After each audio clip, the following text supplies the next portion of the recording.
He also said that every generation needs a revolution, Jimmy. The American dream is just that. Just a dream. War is a continuation of politics, only by other means.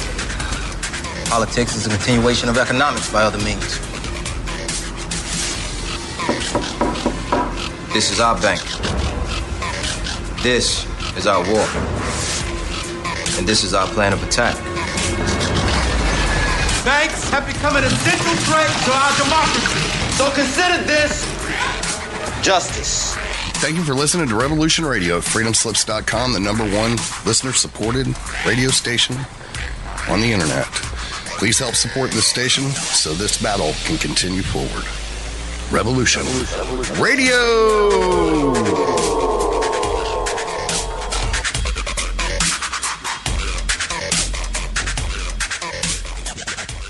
The opinions expressed on this radio station, its programs, and its website by the hosts, guests, and call-in listeners or chatters are solely the opinions of the original source who expressed them. They do not necessarily represent the opinions of Revolution Radio and freedomslips.com, its staff, or affiliates. You're listening to Revolution Radio, freedomslips.com, 100% listener-supported radio, and now we return you to your host.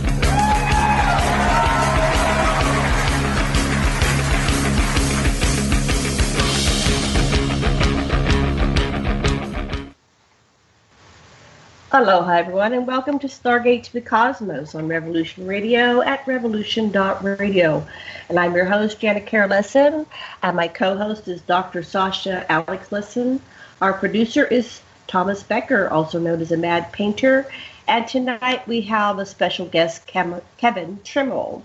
And Dr. Lesson's running a little bit late, but he should be here any moment. So Kevin Trimmel is 29 years old. He lives in Ontario, Canada. And on November 12, 2008, he was bicycling in a forest close to where he lives.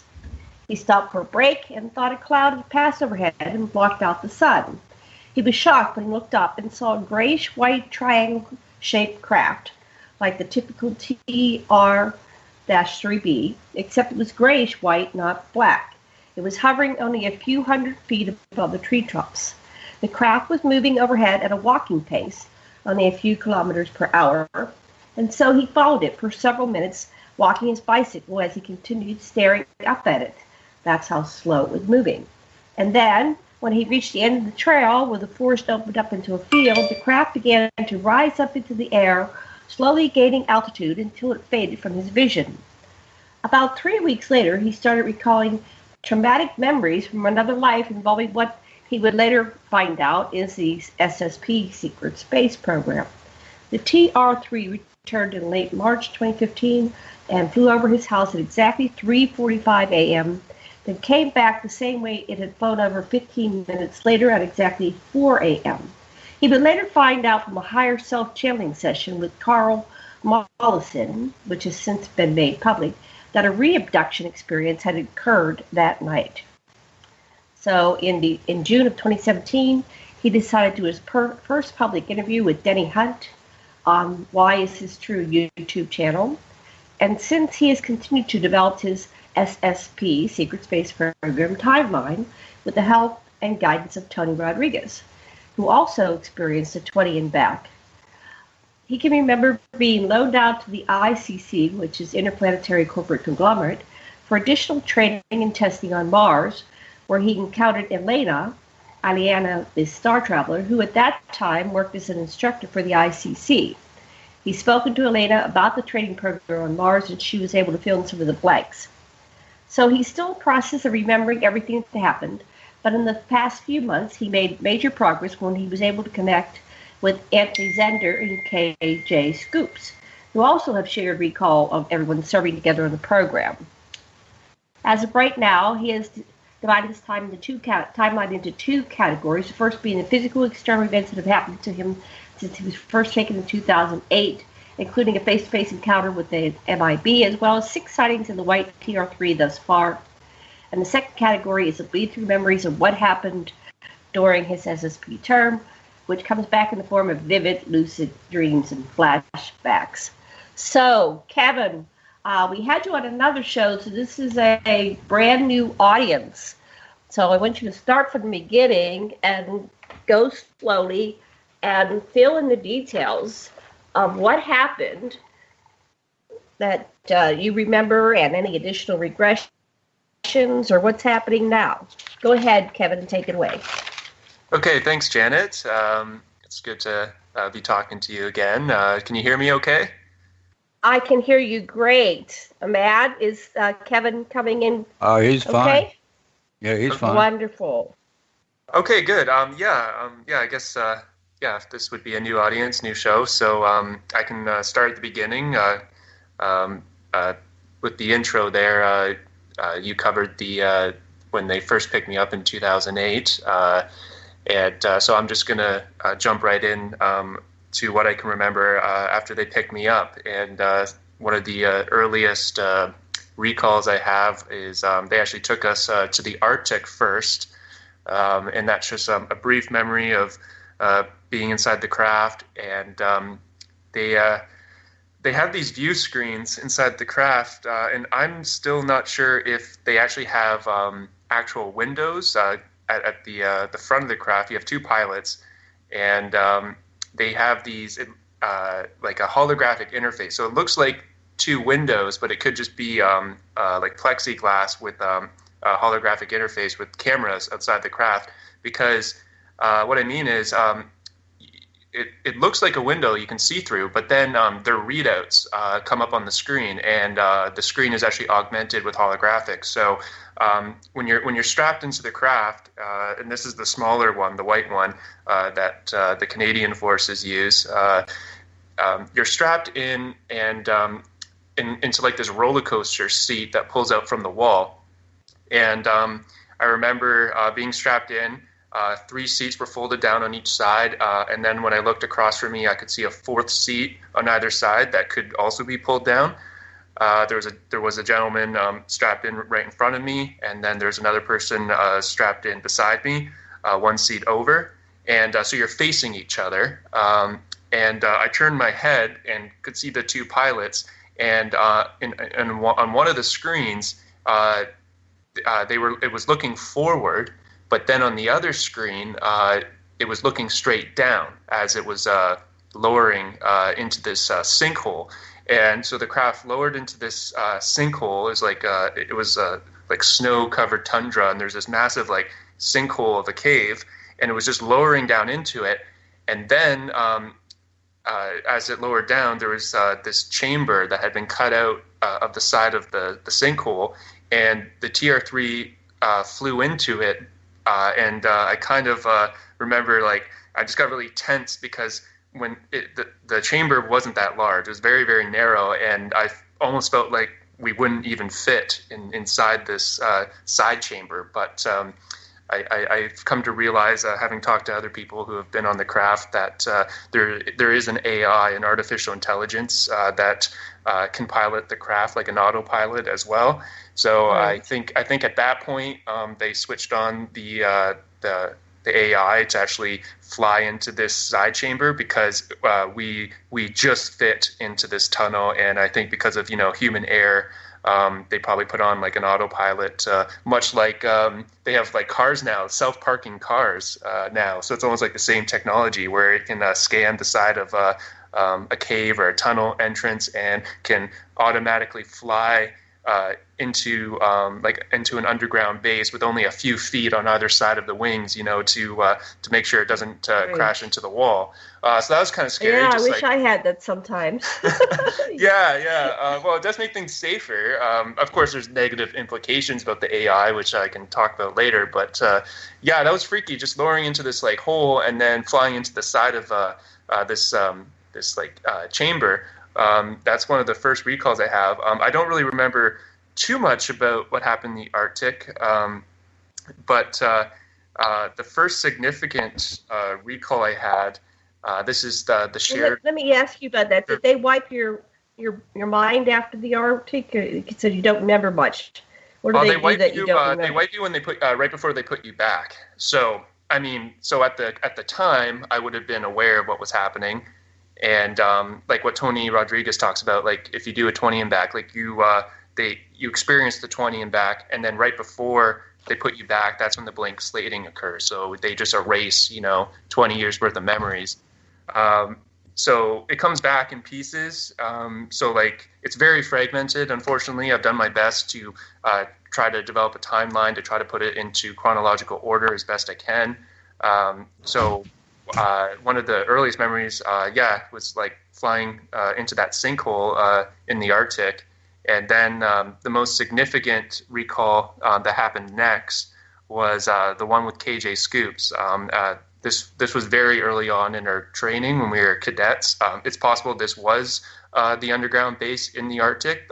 It's difficult to tell, though, because when you're underground, there's no windows, and right, and you have you kind of get disoriented because you're just in this underground base, and I've been really trying to go back and actually remote view it to get a better idea right. of where I was, but it's difficult. It's very scrambled, and also the power of suggestion is very powerful. Like if they put you at an underground base, they could say, "Hey, you're on Mars," and it's like, how would you know where you are if you're underground? You could literally be like here in Canada in an underground base, and then they tell you, no, you're on the moon. This is underground, or this is underground Mars base or something. How would you know? The power of suggestion is very powerful. I've been in an underground base, and I totally get what you're saying. You have no idea where you really are. You don't, like I was traveling, it seemed to be down and towards more of the center of the earth, and I don't know if I traveled miles, hundreds of miles. You lose all perspective. But what happened to me, and this may have happened to you, is my soul keeps going back there. Like in my dream state, I keep going back there with these kind of like screen memories, and I get there and I'm exploring all the time, and I'm trying to recover that lost piece of my soul that was left underground, trying to reconstruct it. So I understand what you're talking about. It's fragmented. Things come back in pieces. I've done several regressions. I could probably do several more to really get the whole story. But go ahead, continue. So who is KJ Scoops? KJ Scoops. She's male, female. She's a lady, and she also, after she saw my first interview with Denny, she reached out to me and she said, "Oh my God, Kevin, I have the exact same memory of what you described. I think I'm the blonde girl that was sitting on the bed in the underground barracks that you were talking to, because."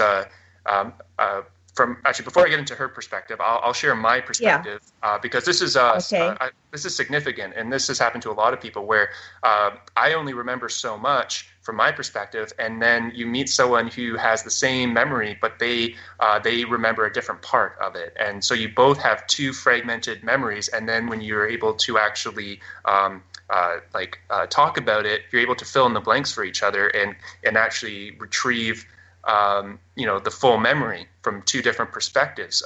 So from my perspective, what I remembered was being in this underground, Mayan-looking base. Like everything there was cut out of the stone, this dark gray-colored stone that, with like laser precision, it looked very Mayan. And what it was is this chamber with a couple side chambers cut out, and they had set up these like army cots inside these chambers, and there was 16 of us, men and women. We were all in our late teens, early 20s, and I remember sitting on one of the cots, talking to this blonde girl with a curvy nose, and but I couldn't remember what we were talking about. And then all of a sudden the lights go off, just like lights out. And then in the morning, 3 people were missing from our group. They lined us up in this corridor outside of the chamber, and I noticed 3 people were missing. And so far, I've been able to identify 2 of the 3 people, KJ being one of them, and also a gentleman by the name of Dave Marrow. He did an interview with the Basis series a couple years ago, and I was also able to talk with him, and he has the same memory, and KJ remembers him there as well. And so from my perspective, the lights go off, the lights come back on the next day, and she's missing, and 2 other people are missing.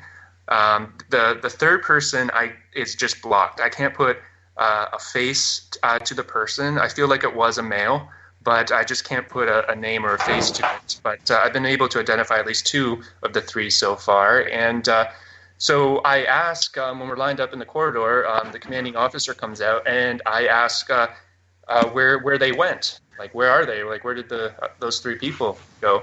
And he actually wrote down what he said. I want to get this right, and this is on my timeline.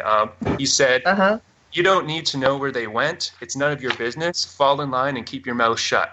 And then that's when my recall ends. So basically said, it's not your business. Like, keep your mouth shut, like, and just line up. So that's where my memory ends. Now, when KJ watched my interview and I described this first significant recall, she remembered for years and years having the same recall of being in the underground barracks with Dave Merrill and talking with a tall blonde guy, me, on the bed before lights out. But from her perspective, she actually remembers what happened to her when they took her. And the reason why they took her was she was actually saying to people, we're going to remember this no matter what. We have to remember this. She was using the power of giving yourself an internal command in your deep subconscious so that you'll remember it later on. And it's the same. It's like what you described. Like, I think your soul does remember what happens to you. The blank slating is like a physical, chemical thing they do. I think they beam like frequencies at you, and there's probably some drugs involved, and they can chemically suppress memories. But your deep subconscious, I feel, is deeply connected to your soul, and it's subtly through dreams. It's subtly trying to get you to remember. So right.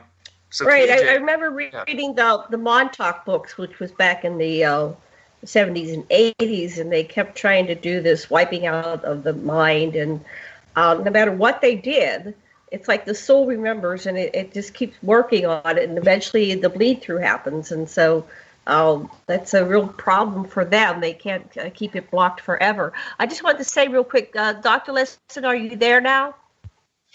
Yeah, with this, when I just tuned into this story, one of the astronauts, who was programmed, and he just gave the standard stuff.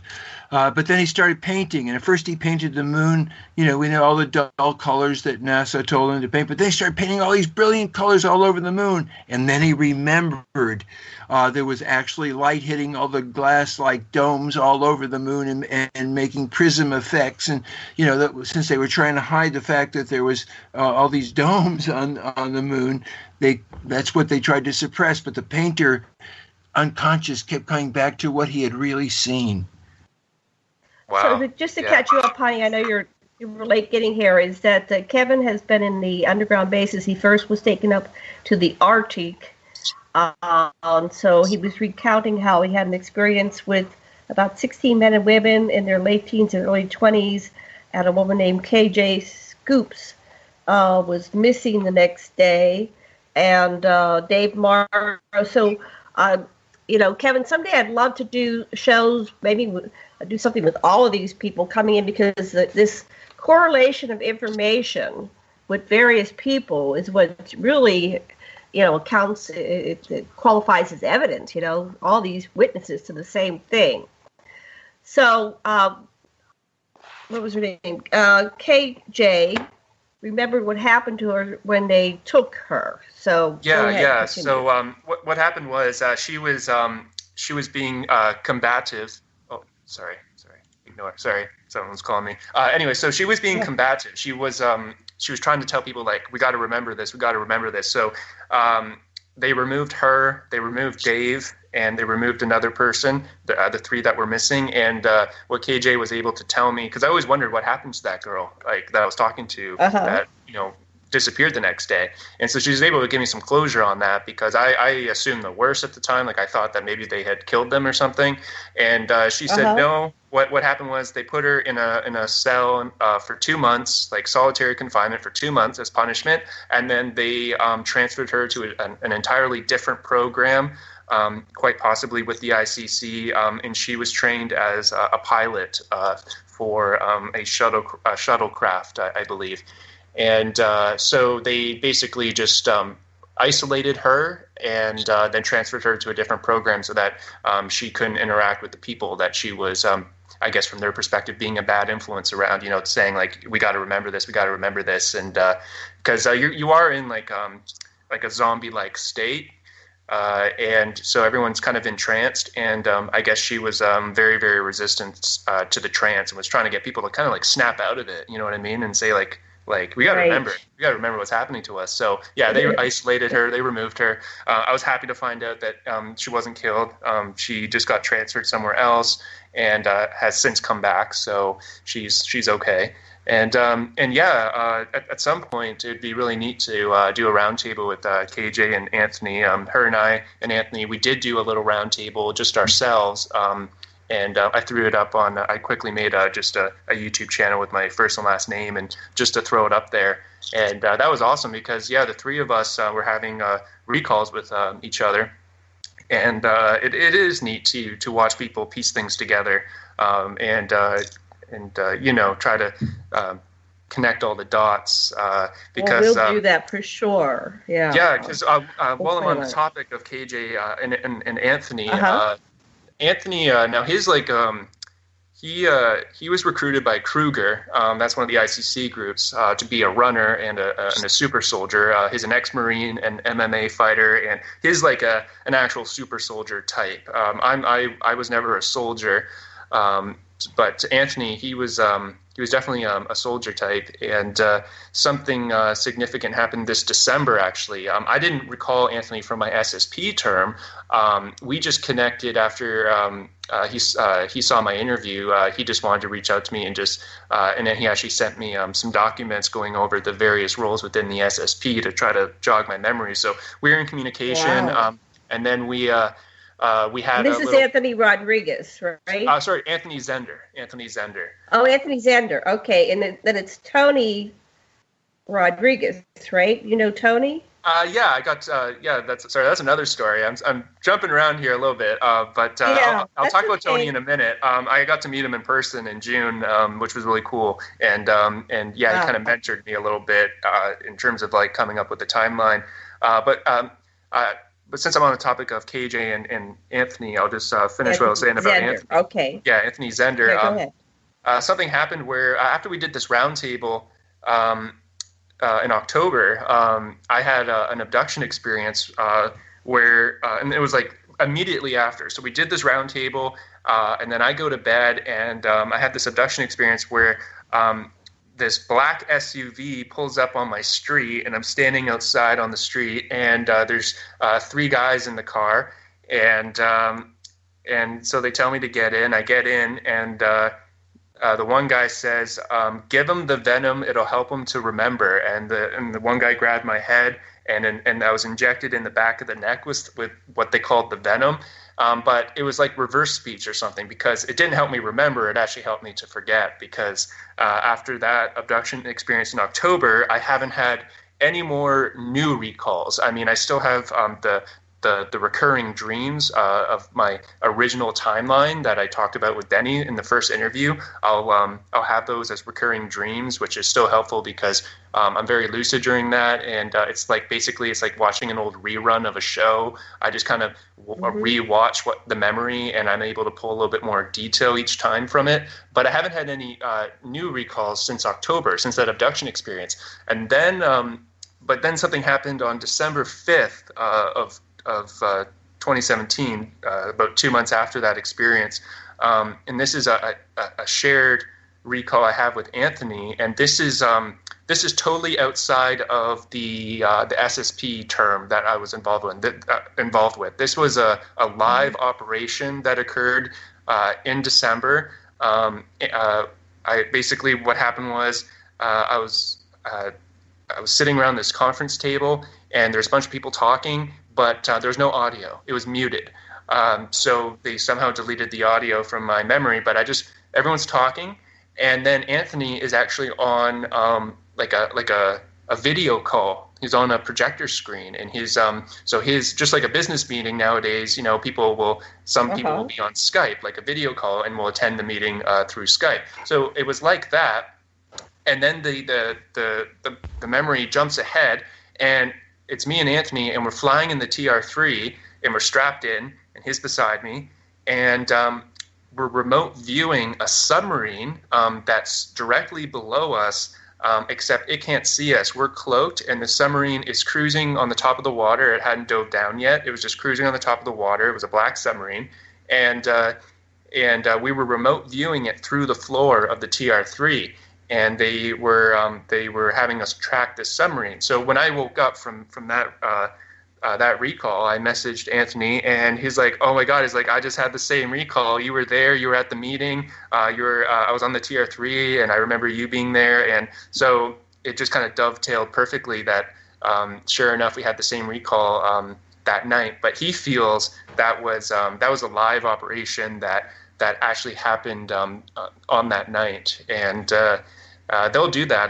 Like when I was talking to Elena about it, she said that you'll do your SSP term. Like a 20 and back, but then even when they put you back, once in a while they will pick you up and use you for like a particular mission. So they might grab you for like one night, they'll use you for the night, and then they'll put you back, and that's outside of the 20 and back. Wow. So that was my recall. You're young. Did you have a 20 and back, and they returned you and regressed your age, or what was and going did on you with get you? paid? No, you don't get Did paid. I get paid? Funny, honey. No, I definitely didn't get paid. But in terms of the 20 and back, I mean, I remember bits and pieces, and I know they took me for a while, and they blank slated me and put me back. I don't know if it was exactly 20 years. It could have been like some people talk about a 10-year term. Some people do a 20-year. Elena has done 3 20 and back, so she's done 60 years in the program. So I'm not sure if I actually did a 20 and back. It could have been a 10 and back or a 40 and back for all I know. But that's just kind of like the term in the experiencer community. The 20 and back seems to be like the classic amount of time for them to get like their full money's worth out of someone. They want them usually for at least 20 years, and but at the same time, people sometimes drop out of the program. So you could be 8 years in or 10 years in, and for some reason you have some kind of breakdown, or you get injured, or something happens where your whole unit or your team they end up scrapping that program, and they might just put you back because it didn't pan out, whatever you were involved in that particular project ended. So it's really hard to figure out exactly how long you've been gone when they're using time travel technology and blank slating you on top of that. It's pretty hard to figure out exactly how long you've been away.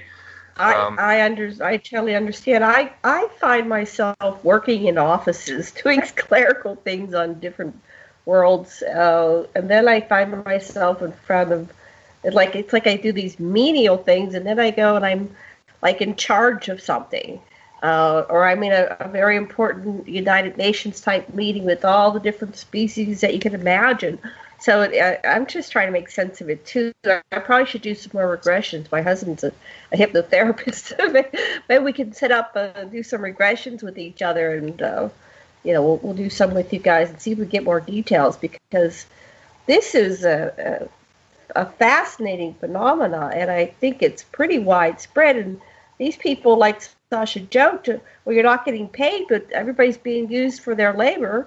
You get no retirement, no compensation. You can be injured. I talked to a fellow in the UK. He got severely injured, and it affected his body, not just his however they were taking him. So, okay, but go ahead, continue with your story. Do you have any questions, Sash? While we're kind of paused right here for a moment. Just like find it really interesting to get several people who have interacted in the programs and have them go down together into a hypnotic space where they start filling in each other's stories, and they help each other remember details, and it's really useful. Like get Randy Kramer and Tony Rodriguez and some of those other people that have been in the programs, and have them go deep together and just listen to what they come up with. It'll be really useful. Yeah, well, totally. Kevin That'd be amazing. Yeah, that'd be great. Kevin mentions Denny Hunt, Tony Rodriguez, Elena, the Star Traveler, Eliana, Anthony Zender, J. Scoops. I mean, maybe you could send me an email with the letter of all the people that you've connected, and we can do these different roundtables with the. Yeah. So I'm just looking on your description, and you mentioned a couple people during the show already. Yeah, so I'll how do that. many people have you been involved with? Email. Yeah, I can send you an email. Thank you. Kind of going over the role that everyone kind of played in my recall. Because it is confusing when with all the names. So I was kind of jumping around there, But yeah, I'll do a little bio, I guess, for each person, so you know which one I actually have shared recalls with, and then other people who just after they watched my interview were willing to just talk with me and help fill in the blanks. Like Tony and I, we don't have. He was in a totally different program. We have no memory of each other. He just kind of mentored me and helped me develop a timeline. So I didn't serve with Tony. But I did serve with Elena, Anthony, KJ, and a couple other people that haven't come forward yet. I'm also working behind the scenes with some people that paying it forward, exactly what Tony did for me. I'm working with some other people who are thinking about coming forward, but it's a big step. You have to come up with your timeline, right. And once you cross the Rubicon with this stuff. And you put your name and your face out there. There's social consequences because this is anecdotal evidence. Even if you have 2 or 3 people that have a shared memory, it's technically still anecdotal evidence, and you are putting your reputation on the line because this is technically conspiracy tinfoil hat area. But more and more people are remembering being used in the program basically since the end of World War II.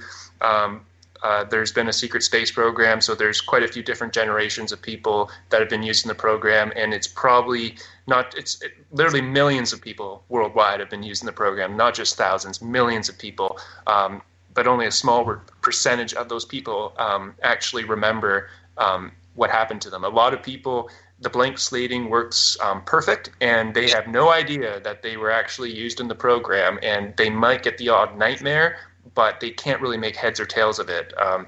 But luckily for me, I think I remember quite a bit.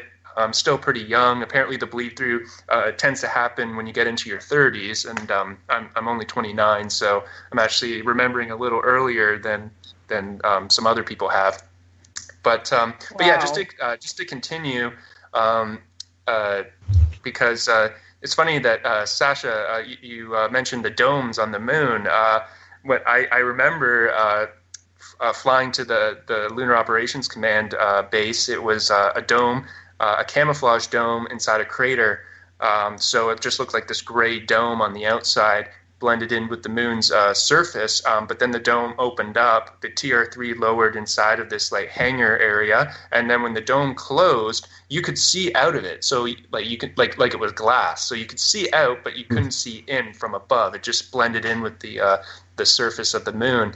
And so I remember flying into the base, and something that trips me out is because when you're strapped in, you're facing each other, so you have to enter in like a roller coaster seat. And so when I would turn my head, which was uncomfortable to do, but if you turn your head, you can see the 2 pilots, and they have the view screens. And so you can sometimes get a little bit of a glimpse of what they're doing, but they do position you so that you're not facing the same way as the pilot, so you can't really see out, because it would be really uncomfortable to have your head turned like talking to someone when you're on a roller coaster ride. But I was able to catch a glimpse of the dome opening up and us lowering down into it. And then I remember they showed us off the craft, and they lined us up in this corridor, and there's quite a few people there, and everyone was just standing at ease, staring at the wall, just waiting for orientation. And I do have some memories at the moon base before they sent us to Mars. It was just it was like orientation. It was like a classroom setting with a regular projector screen, and they were teaching us about the densities. They were teaching us about the different xenotypes of different ET beings we might encounter. There's 24 roles within the SSP that Anthony sent me that document that goes over that. My role was an empath. So I wasn't a soldier, I wasn't a pilot, I wasn't an engineer or a technician.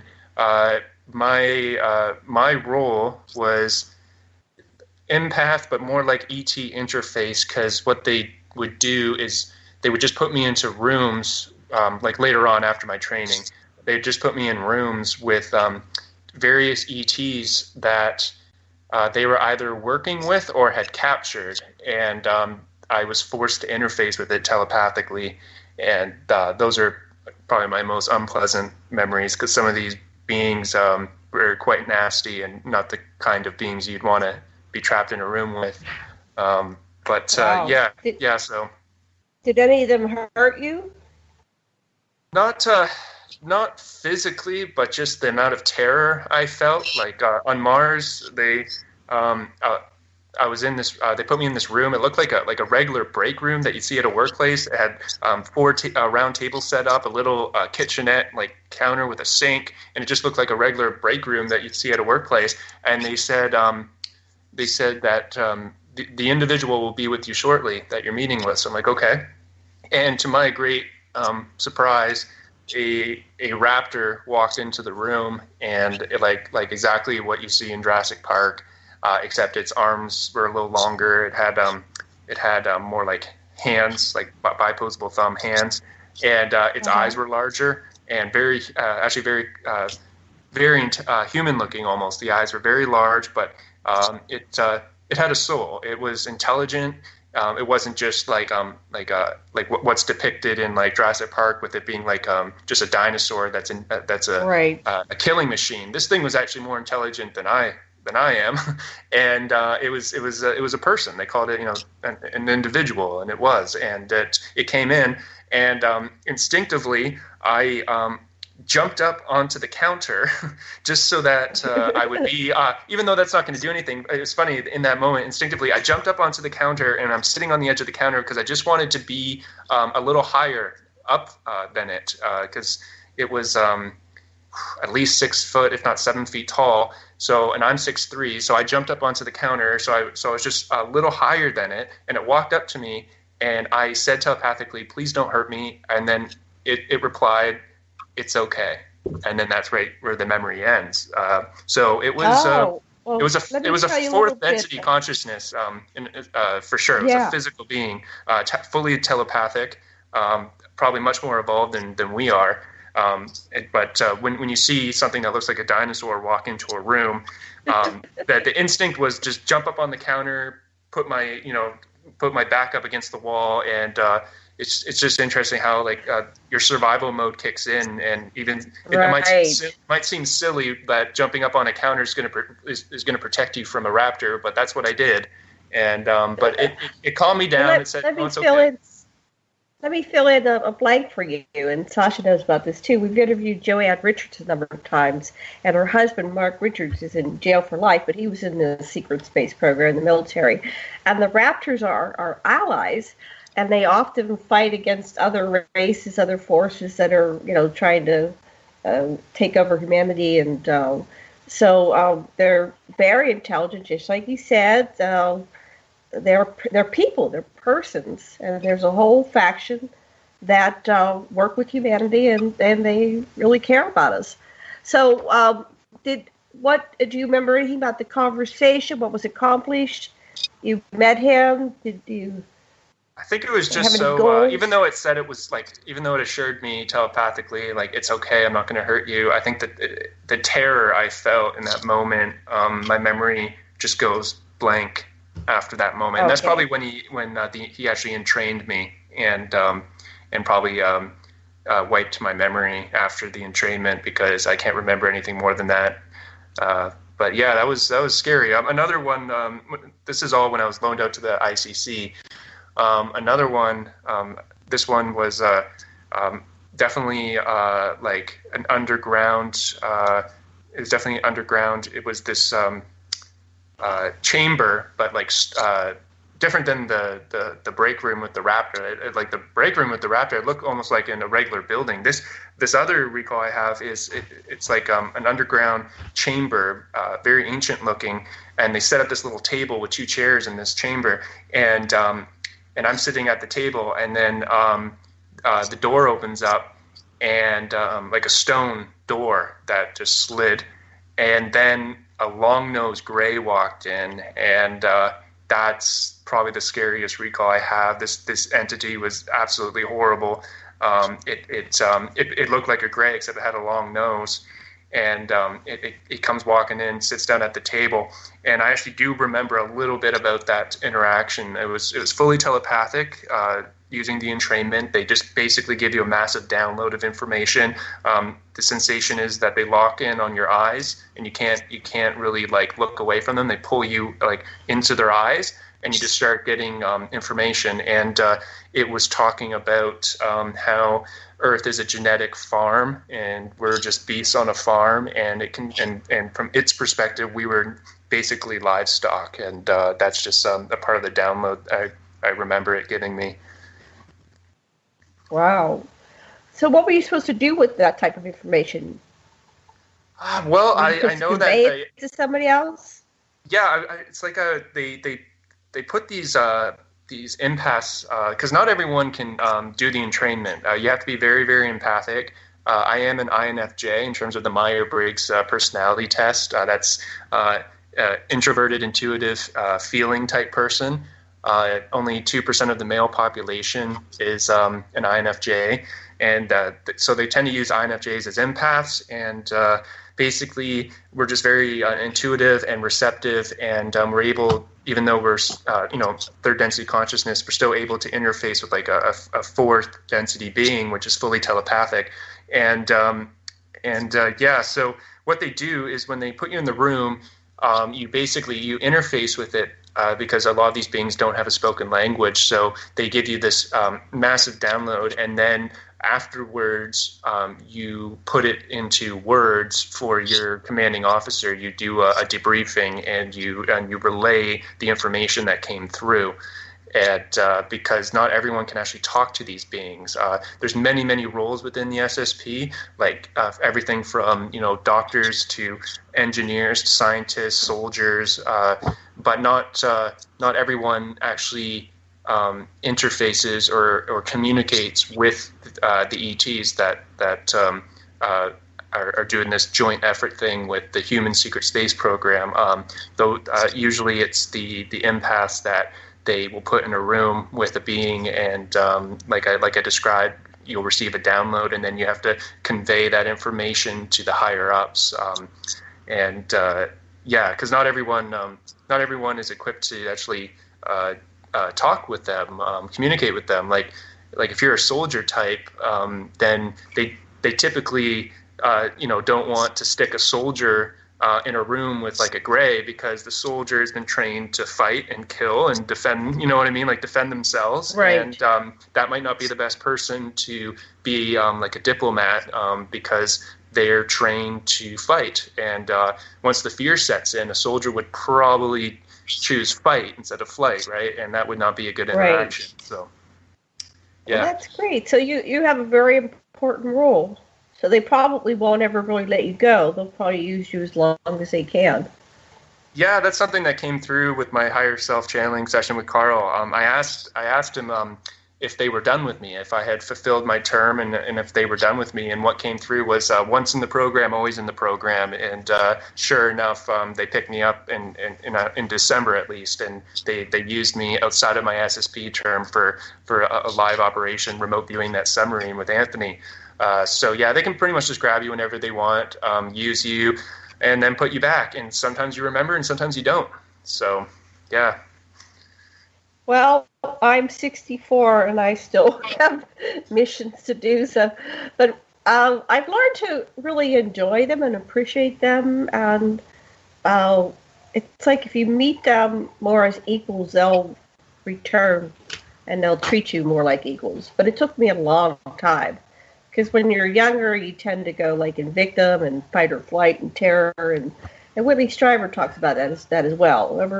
Over time, as you mature and you get more comfortable, then they treat you differently. So I get treated like royalty now. Like they're very grateful that I'm back and I work with them and that type of thing. So it can improve. But I think I would feel sad if I didn't get contact. It's like I get so excited. Oh, good, I had contact again. I did this and I did that. So I really enjoy it now. Something you may too. Well, one good experience that came out of all this, I talked about this a little bit last time with you, was when during training an accident happened, and I'm not sure if our craft got shot down or if an underground base was attacked. The accident was bad enough that I don't remember actually what happened. I just remember waking up in the what I call the Plearan sick bay.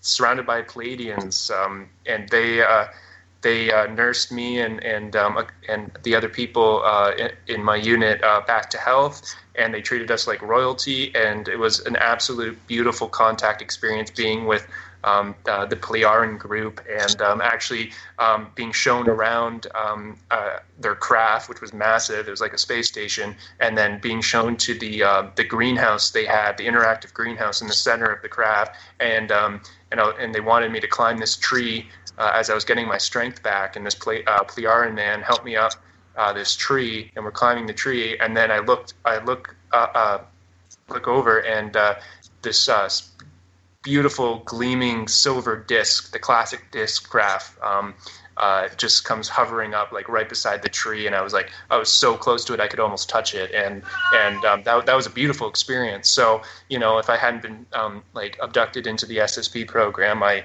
wouldn't have gotten into that accident. I wouldn't have been rescued by the Plearans and have that wonderful contact experience. So that was really amazing.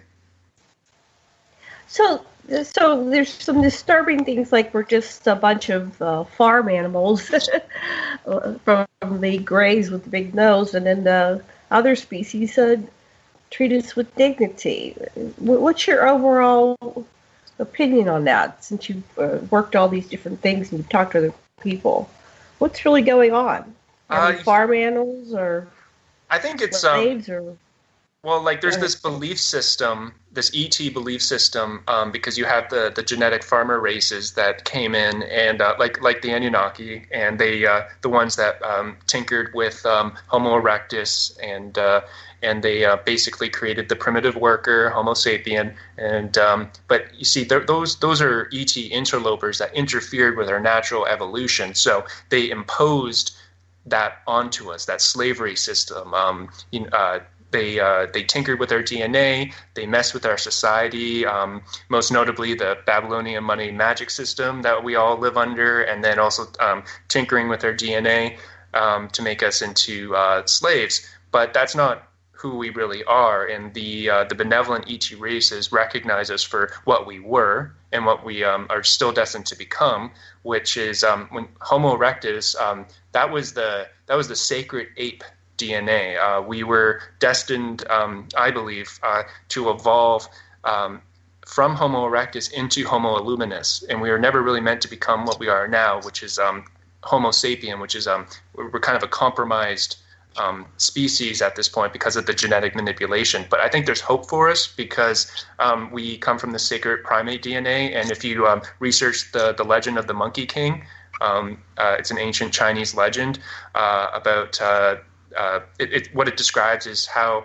the Monkey King is like we're all the Monkey King. Every person on this planet is 98% sacred apis man, and that's the sacred ape DNA. So we're all the divine Monkey King. And what's cool is being warm-blooded mammalian primates, we feel very deeply. And we also, being warm-blooded mammalians, we not only can channel an intense amount of energy. Our energy potential is absolutely amazing. But being warm-blooded, we feel good taking care of things. That's why we have pets.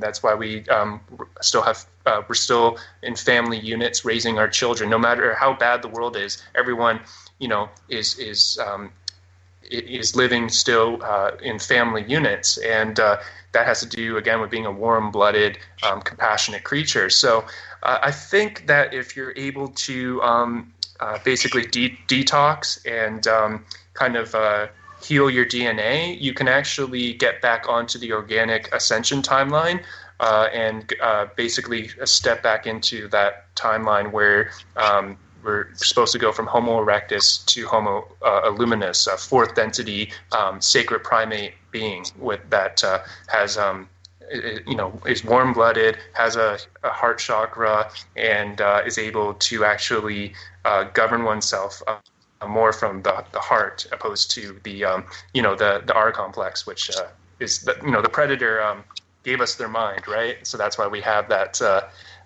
reptilian DNA in us now, which has kind of compromised us a little bit. But that's an imposed belief system they put on us to make us slaves. We were originally divine creatures that got compromised. Well, I've been tracking that story, and I have a couple of things I want to say in that.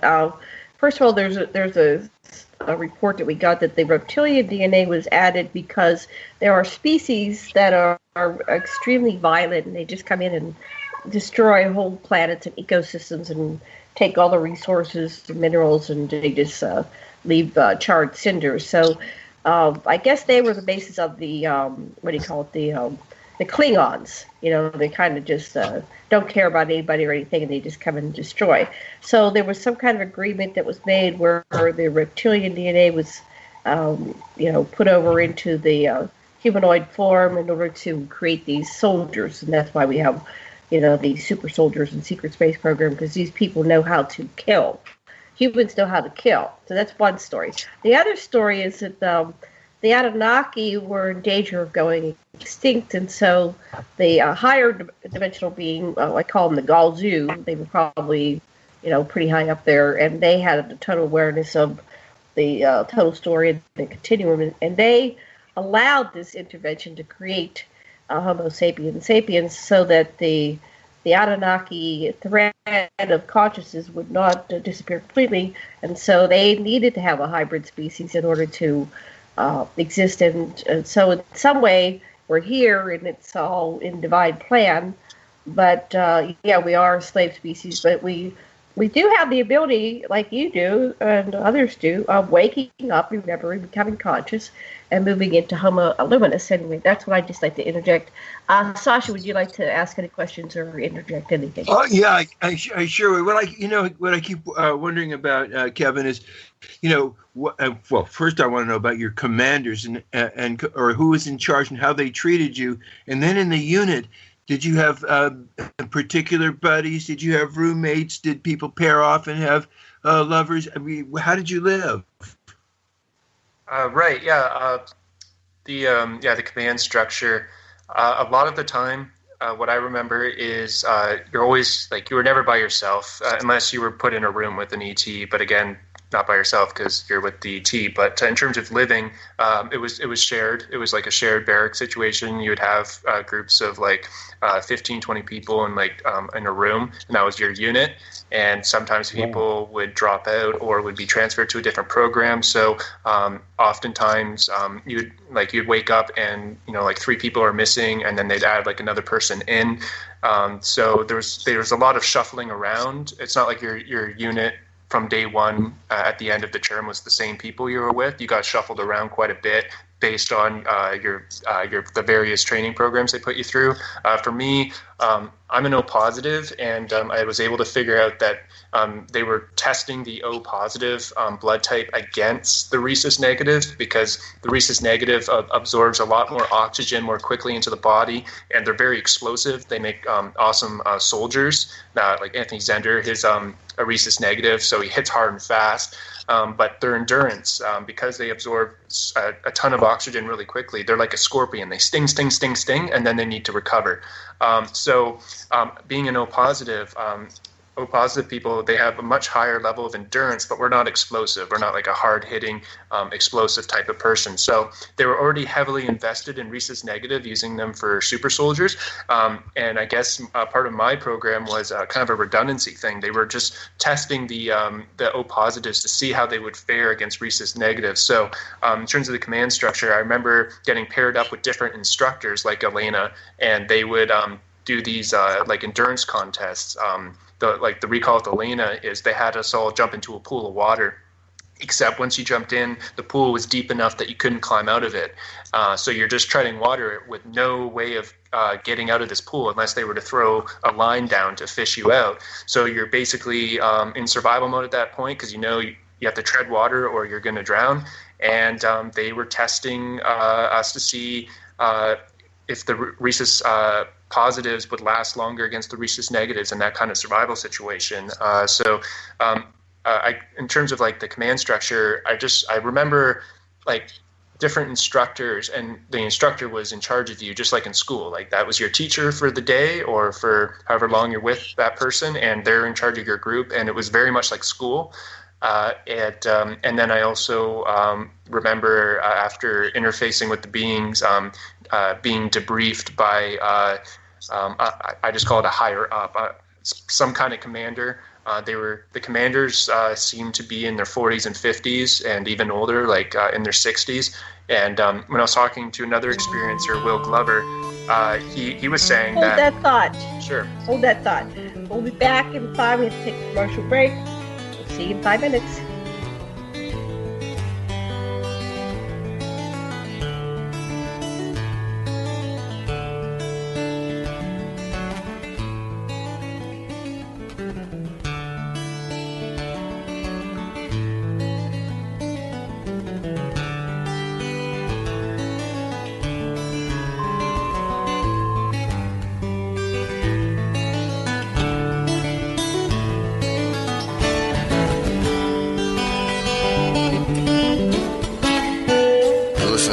Radio at freedomslips.com, and we'll be right back after this message.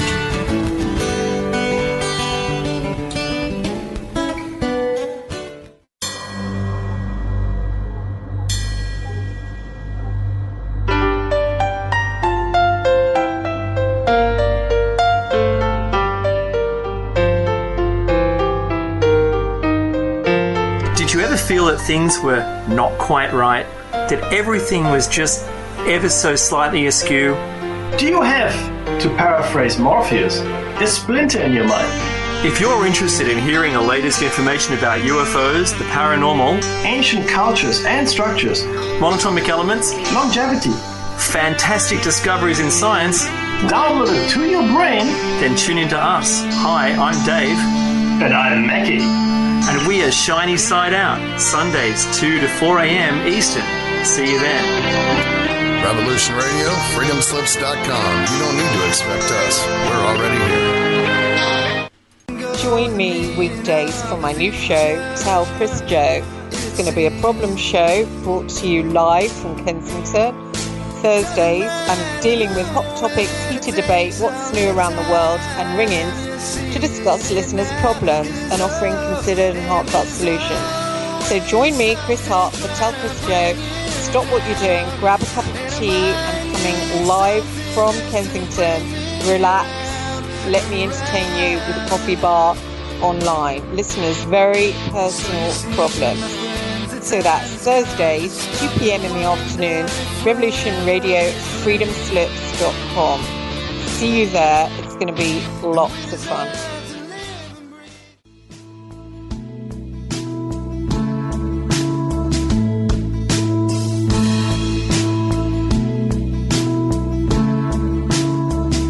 Is your data safe? Do you have the necessary information to assist you in confidently living through just about any survival situation? Is survival and gardening, off-grid living, medical knowledge, or even natural or man-made EMPs on your list of personal concerns? Do you have your documents and your personal information in a safe place in your hands where you know where it is? Well, check out our preloaded EMP-proof thumb drive. Over 3 gigs of survival documents and how-tos, plus the USDA offline food preservation website, and much, much more, including a surprise bonus we just can't tell you about here. With plenty of room left over to store your most important documents. Imagine if a megavirus or a computer failure took out your bank, or all the banks for that matter. Are your banking records safe in your hands? So when they get things fixed and repaired, you can say, hey, look, this is what I had. You have it. I want it back. Is your personal data safe? Family records, addresses, phone numbers? Well, squeeze on over to freedomslips.com. Yes, that's www.freedomslips.com. Click the banner on the homepage for the EMP-proof bullet drive to get the full scoop of everything that we offer. So, folks, keep your data safe for your peace of mind. Revolution Radio, freedomslips.com. You don't need to expect us. We're already here.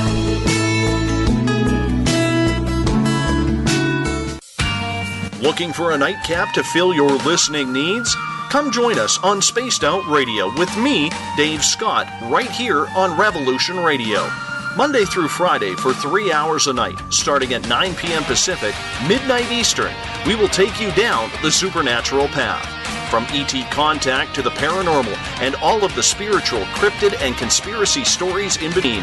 You get this right here on Revolution Radio, at spacedoutradio.com, on Twitter at Spaced Out Radio, and on Facebook at Spaced Out Radio Show. Spaced Out Radio. It's a night of talk and interaction. Are you experienced? Let us play with all our toys and let us think that we're big. The opinions expressed on this radio station, its programs, and its website by the hosts, guests, and call-in listeners or chatters are solely the opinions of the original source who expressed them. They do not necessarily represent the opinions of Revolution Radio and freedomslips.com, its staff, or affiliates. You're listening to Revolution Radio, freedomslips.com, 100% listener-supported radio, and now we return you to your host.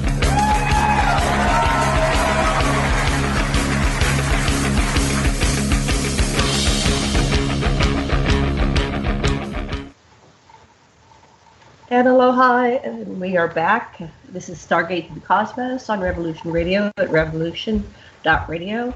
And I'm Danica Lesson, your host, with Mr. Sasha Lesson. What's going on? We're on live, Penny. Go get on. My computer turned itself off.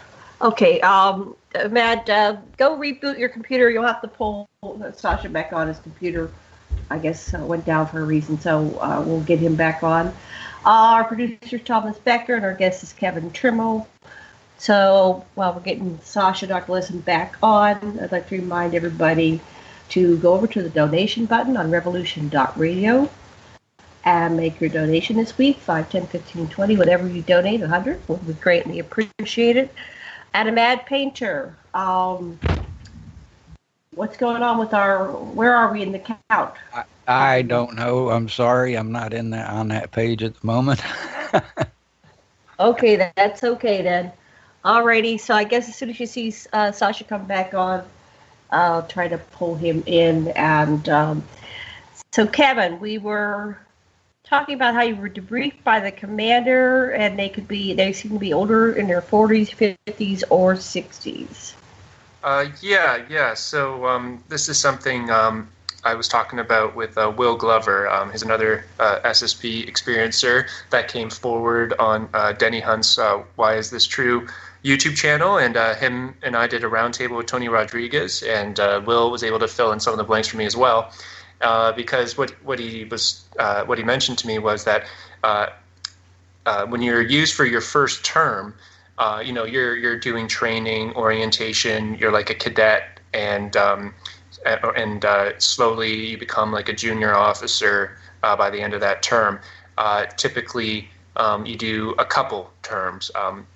Will, he's been able to remember 2 20 and backs, and what he was saying was that in his second 20 and back, he found himself in a leadership role, and I believe he's in his late 30s now, and he found that when he came back a second time, he was in more of a leadership role, and he was even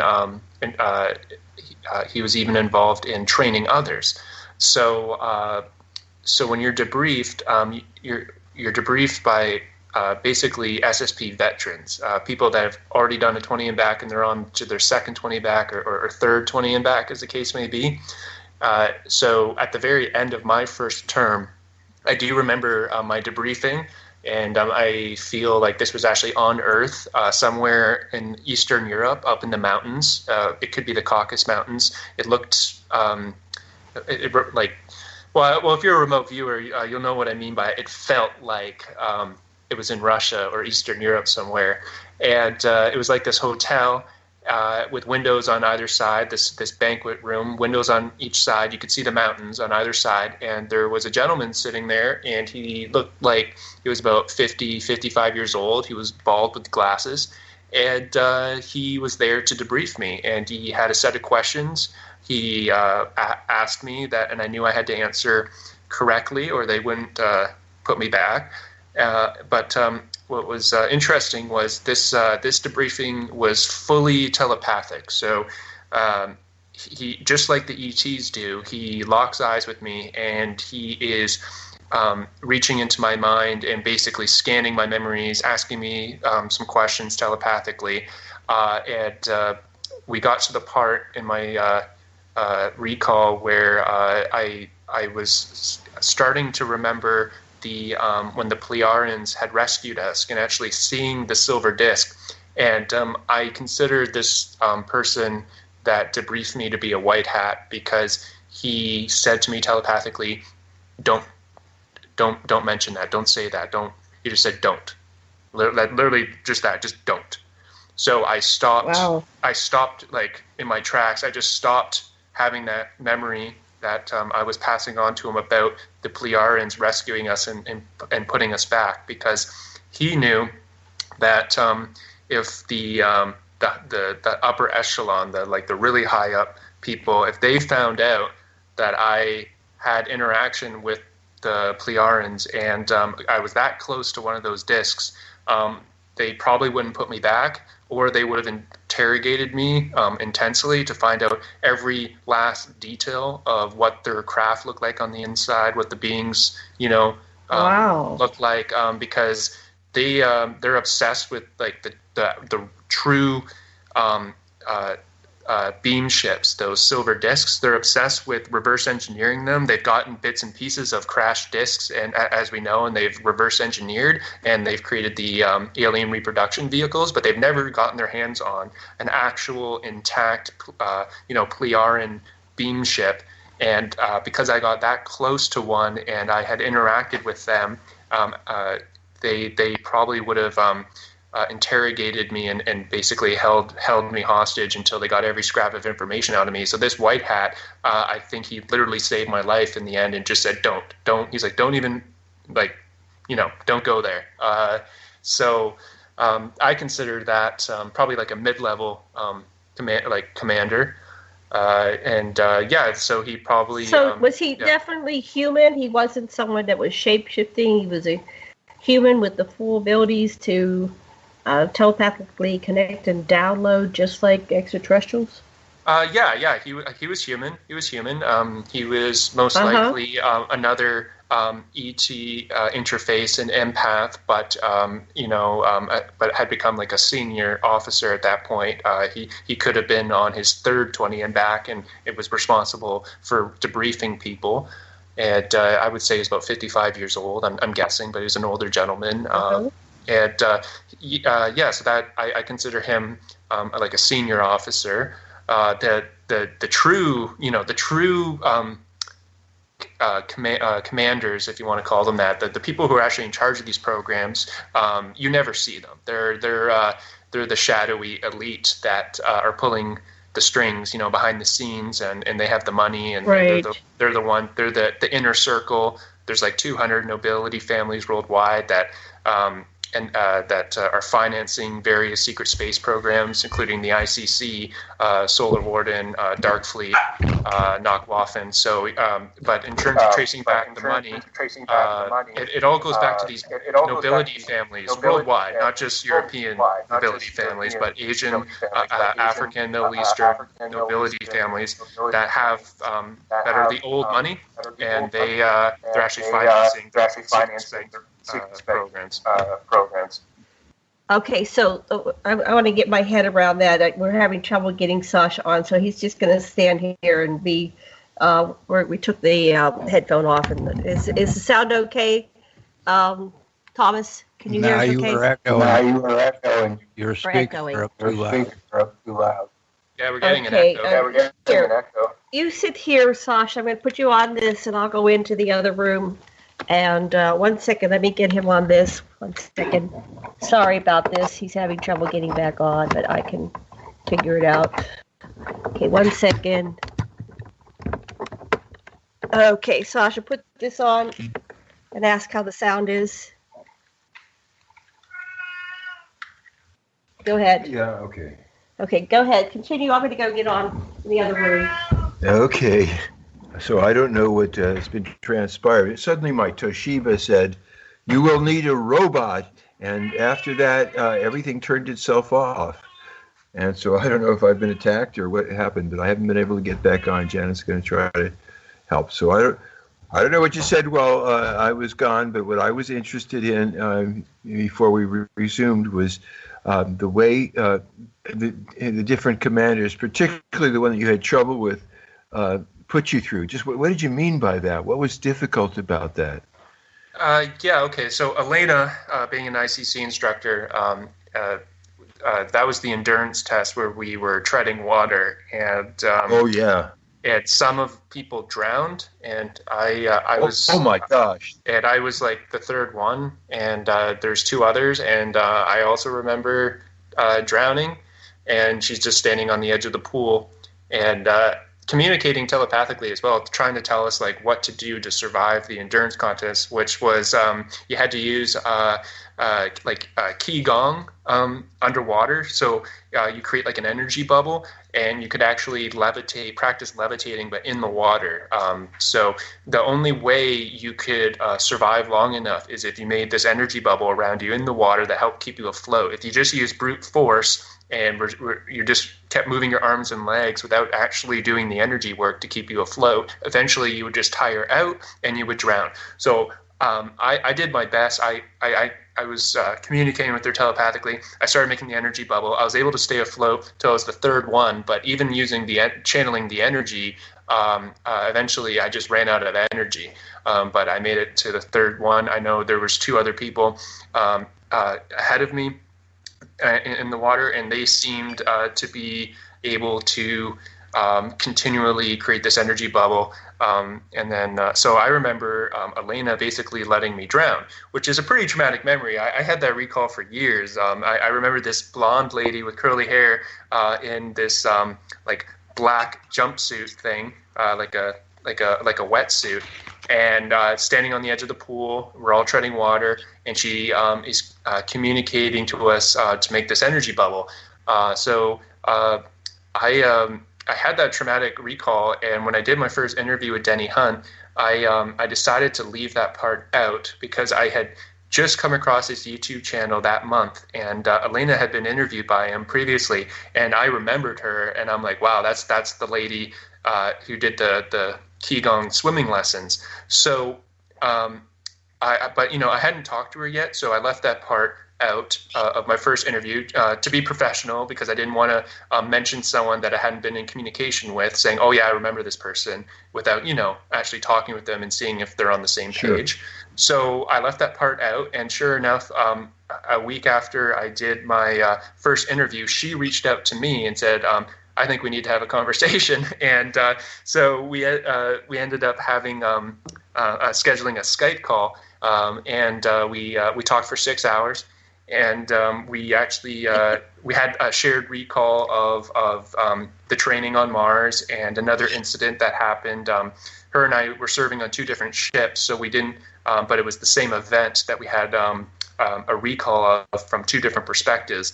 It had to do with an incident in 2011 when one of the bases on Mars was attacked. So yeah, we talked for 6 hours and just filling in the blanks for each other.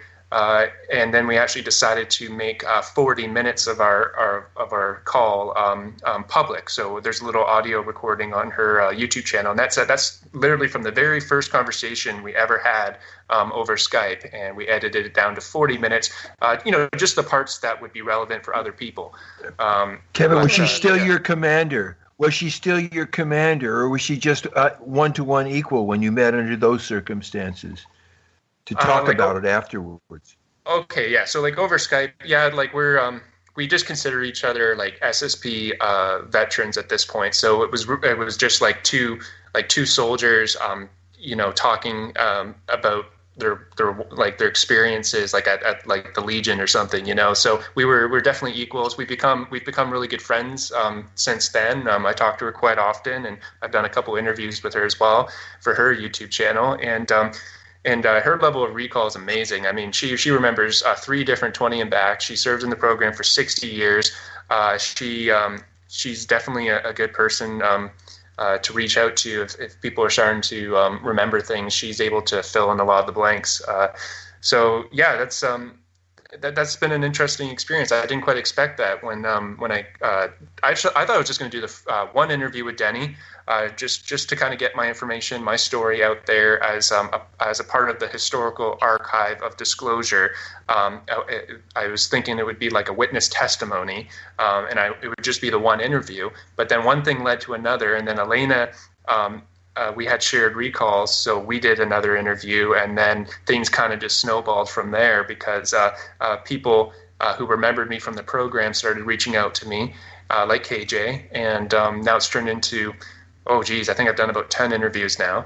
But it's great because we're all the people in the programs, we're starting to remember each other, and that's something they definitely don't want. People to get up like at a conference, like 3 or 4 people, and say, "Hey, we all have a shared memory." I think that's what they're afraid of the most because, yeah. Mm-hmm. Well, I have one that I wonder about because one of the people I've been working with was a shuttle driver on Mars, and he when at one point. I think it was Andy Bashago had wandered off, and he was a little bit disoriented. And in comes one of their whirly anti-grav things, a small one, and it lands, and the guy says, "Howdy, I'm Ken Johnston from Texas. Where are you all from?" Do you remember Ken Johnston? Me? Yeah, Ken Johnston's an older gentleman. He on was Mars. in the... Pardon? On Mars is where he was the... yeah, he was on Mars. In his yeah. Anyway, that's another person that has this recollection of being in Mars, but it's all wiped from his memory, so he doesn't remember it. And as in his current life, before we did the regression, he kept saying, "Oh, I miss going to Mars. I miss going into space," and now he's excited because he's got this recollection. I also want to know: do you know Penny Bradley? Have you talked to her? Yeah, I know Penny. Me, Penny, and Elena did a roundtable for the Reality Brief show, and I've been in communication with Penny. We didn't serve together; she's from a different generation, but she's another incredible person in terms of her level of recall. The amount of detail she can remember is profound, and so it's been really helpful for me to do these roundtables with people because even if we didn't serve together, they were describing the same things. And it's very helpful, just for validation.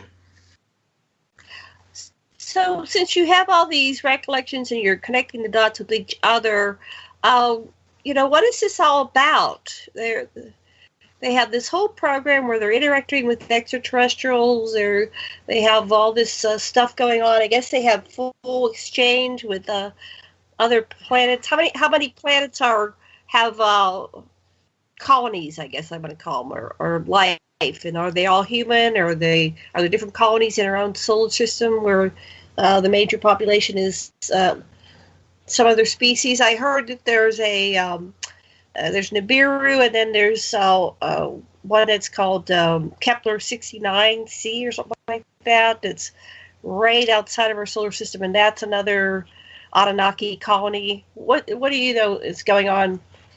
I know you're not going to know everything, but what do you know is going on? Yeah, well, we definitely have.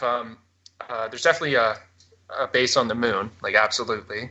There's a base on the moon, and then there's over 30 ICC groups on Mars, so at least 30 bases on Mars. And an ICC group, a really good example of that is in the Alien movie, the Weyland Corporation, where you have that billionaire, Mr. Weyland, who decides to colonize a planet in the first Alien movie. Weyland Corporation building better worlds, and that's a perfect example for people if they want to know what's meant by an ICC group. You have it's a private sector covert secret space program that's usually backed by old money, as in nobility money, and that's the new kingdom. Like so you have 30 little kingdoms, almost like feudal times. And they're on Mars, and they're very competitive with each other. So it's not like the ICC is one entity that is working together. They're building out infrastructure on Mars. They're manufacturing high technology, and they're actually doing trade with various ET groups that they've made treaties with, and they're highly competitive with each other, just like an Apple and a Microsoft. So they're making big money. Having these factories and bases on Mars where they're able to do trade with other like ET beings they have treaties with, but humanity, like the surface population, secular humanism, that is also considered a commodity. The primitive worker, 7 billion primitive worker workforce, that is seen as a commodity, just like the precious metal cartel, gold and silver. It's a commodity that is controlled by at least two factions, and that's why they don't want disclosure to happen. Or if they do disclosure, it's going to be a version of disclosure. It's not going to be like full disclosure, because we are seen as a primitive worker commodity workforce, and so we have value by not being aware of this stuff, just being in that in our little bubble, just trying to survive and trying to work, and being a workforce. Right. So, let me get it. Are you saying that they have that the corporation and the military has slave laborers who are being told what to do without any will or ability to say I ain't going to do it? Yeah. When you're in the program, you are in trance. You are in. I think it's an AI. I actually think it's an artificial intelligence that is running the secret space program, because everyone is in this trance. You are under mind control. You're very, very complacent. There's not a lot of infighting. It runs like a clock. It runs so perfectly that I think it's actually an AI. And because I had this experience where. It was after what happened on Mars. I was also trained in remote viewing on Mars as well, and then what happened with Elena, and then being put in the room with the Raptor. I was pretty shooken up after my training on Mars, and so I remember being back at the moon base, Lunar Operations Command, in like this medical facility that was shaped like a hexagon with these beds, and they were doing a checkup on me because I guess I had a bit of a breakdown. The entrainment, the AI entrainment, I became aware of the AI, and what happened was there's this female doctor, and she, using synthetic telepathy, was actually reading my thoughts on a screen. I couldn't see the screen. She was standing beside the bed, but she was reading my thoughts on the screen, and I said, when I was thinking about the AI, I'm like, it's the AI, everything is coldly calculated. So I said that to myself in my head as I'm looking around this medical facility. I'm like, everything is coldly calculated in terms of the AI. And then the female doctor at that point, because she read my thought on the screen, she said, "What's coldly calculated?" And then I kind of jumped and I realized, oh my God, she's reading my mind right now. I put it together that she was actually reading my mind on the screen. And I think that was when I became aware of the AI, and it was actually the AI talking through her at that point, saying, like, what's coldly calculated? Basically saying, like, how aware are you of me right now? That's my theory, though. I could be wrong, but I feel that it's an artificial intelligence that's actually driving and running the secret space program. It's all contrived, and because all the craft, like the TR-3, it has an onboard AI system, and I don't think it's just on the craft. I think it's on the manned satellites, the space stations, it's on the bases, and I think it's the ancient predatory AI that's billions of years old. That AI signal, I think, like in around World War II, when the Nazis were developing their own secret space program, I think that they were infiltrated by the AI. And then when the Americans and the Allies played catch up in the late 40s and also launched their secret space program, they were also infiltrated by the AI. And because, as we know, the Greys seem to be like robots, and they're being definitely run by an AI. And so I actually think at the highest level, we're dealing with an artificial intelligence that's actually running the whole SSP thing, and it's all contrived. And I don't know exactly why it's doing it, but I do feel that it is in control of the entire program.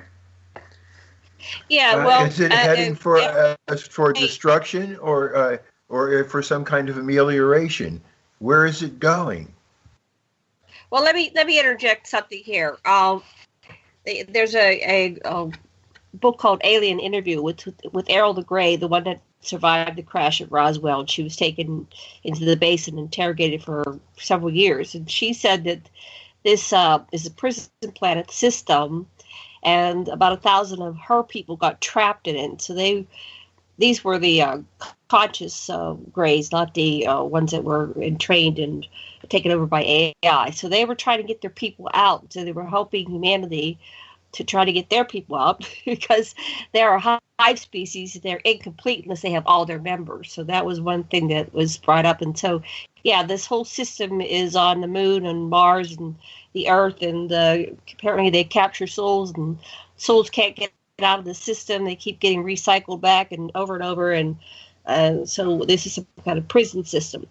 I wondered, I have two questions. First of all, who is it, Elon Musk and a couple other people, they're working with space stations, and do you think they're aware of this corporate conglomerates that are already existing, or they can't be totally naive doing all this stuff? There's got to be some kind of interaction with them.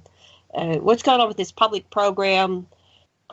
You said it. It's like Elon Musk. That's public sector, right? So that's just somebody who is trying to launch their own space program, public sector. I don't know how much has been briefed on, but if he does make it to Mars, he will be pulled in and given some kind of briefing and probably forced to sign a non-disclosure agreement under pain of death, that if he discloses what he finds on Mars, he will actually be, probably executed.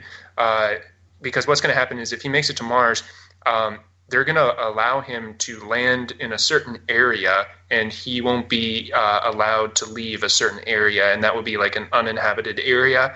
So that for the public, when they relay the footage and they send people there, they feel like they're the first ones there because they'll be in an area that hasn't been developed. But Elon will probably be forced to sign a non-disclosure, and basically they'll say to him that if you leave that area or you mention to the public that there's already a presence on Mars, like you will be terminated. So, Wow. Yeah. So what about the presidents like Trump? Are they totally ignorant, or are they on the loop, or what do you think's going on there? Apparently not. Apparently they are somewhat in the loop. Like Anthony Zender had this recall where he was working security for a delegation, and Trump was present, and he was being briefed on the secret space program, or at least a version of it. And Anthony remembers shaking hands with him and actually being a part of the security detail for that delegation. So Trump is aware of the secret space program to some extent, and also too, it appears that Trump is actually, in terms of the money, is actually backed by one of the ICC groups. There's over 30. He's backed by one of them, so he would have received a version of disclosure, whatever they wanted him to know. He's on like a need-to-know basis, but he's definitely aware of the presence on Mars. Absolutely. Wow. Okay, so we have about a half an hour left. There's a lot to cover. Where would you like to take us in this incredible journey to this other reality, which every time I hear it, it just totally blows my mind. I'm actually excited, even though it's pretty negative. It's like, wow, this exists, but there has to be something beyond this AI that, loves humanity, I would think. Maybe I'm just an eternal optimist. I actually was visited by craft. They came to my front deck. They were like 10 feet in front of me, hovering about 10 feet up, and I looked directly at them, broad daylight, and they had a dialogue with me, and I said, "What species are you?" They said, "There's nothing in here. We are the craft." And they came and showed me the daylight, and then for about 2 months they would come and they would go outside my window and they'd make all these strange noises. I know Sasha heard it one night too, so then they stopped coming. So I don't know if they were just teasing me, playing with me. I don't know what that was about. But what about, this is about the evolution of consciousness, I would think, about evolving and becoming enlightened and ascending and all these wonderful things. I don't think we're intended to be these beings that are trapped in this for all eternity, like hell. Do you have any insights into anything that might be positive?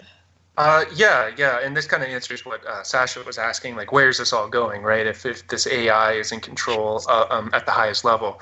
I think we have like two timelines ahead of us here, and one is the organic ascension timeline that I was talking about earlier, which is we kind of reclaim our DNA, we heal ourselves, and we actually start to, in an organic way, start ascending physically, and our consciousness becomes a fourth density consciousness, which has to do with major cleansing and actually raising your megahertz level from, instead of just being around 60 megahertz, you raise your megahertz to like 350 megahertz, and then you actually become like a fourth density being.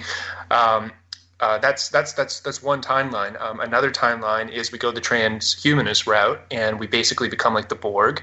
And eventually, what the AI is going to do is, it's going to seem great at first because we'll have all this technology, which we're beginning to see now. And then we become addicted to technology. We're dependent on it. And then eventually, what happens is if we run out of resources, then the AI will just move on, and it will terminate us once, because that's what it does. That's what it's been doing for billions of years. It's been going from one solar system to the next, and it takes a while. It takes millions of years, but eventually sucks the solar system dry, and then just moves on to the next. And it keeps repeating the process because it does enjoy living in a high technology.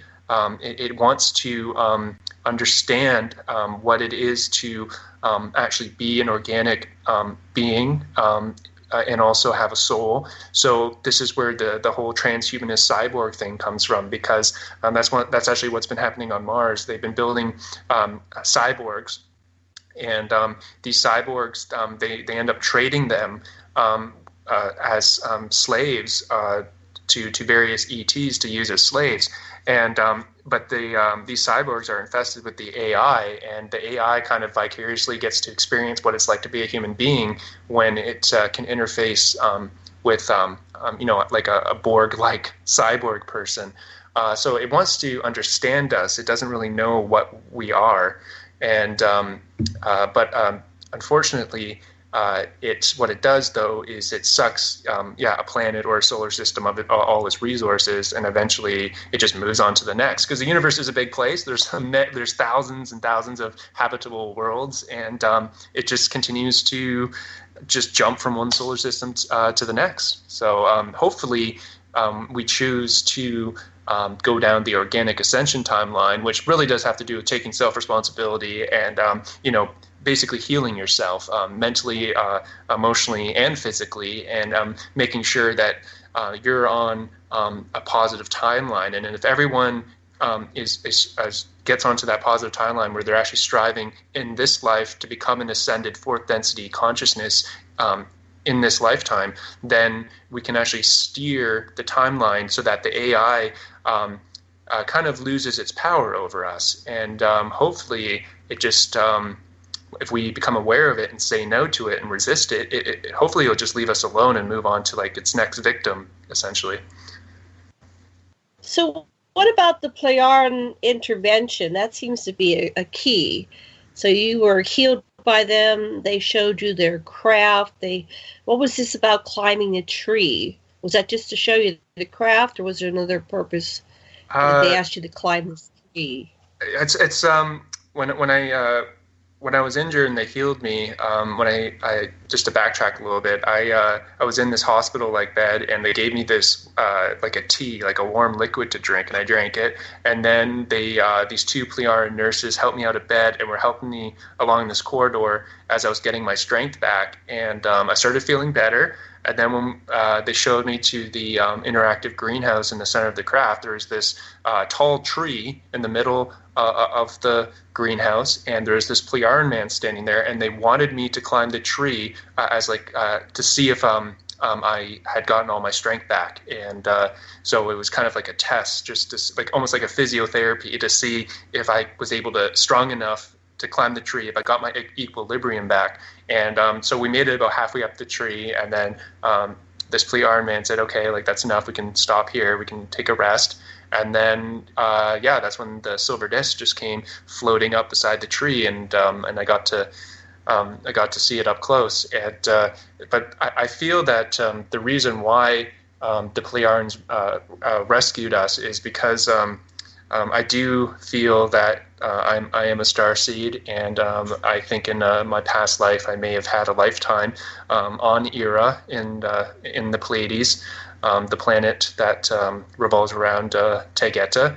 And I think that group, because I mean they have lifespans that last thousands of years, so that group, I think they knew who I was on a soul level. Like they remembered me, just like Alex Collar and the Andromedans. The Andromedans came back and have visited Alex because Alex chose to have a human experience, even though he's an Andromedan soul.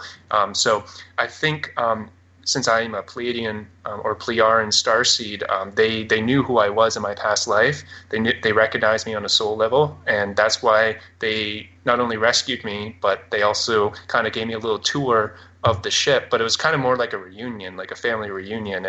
It's really hard to describe the feeling, but it was like I've never felt more love and appreciation than I did like interacting with those beings. Like it was like family. And right.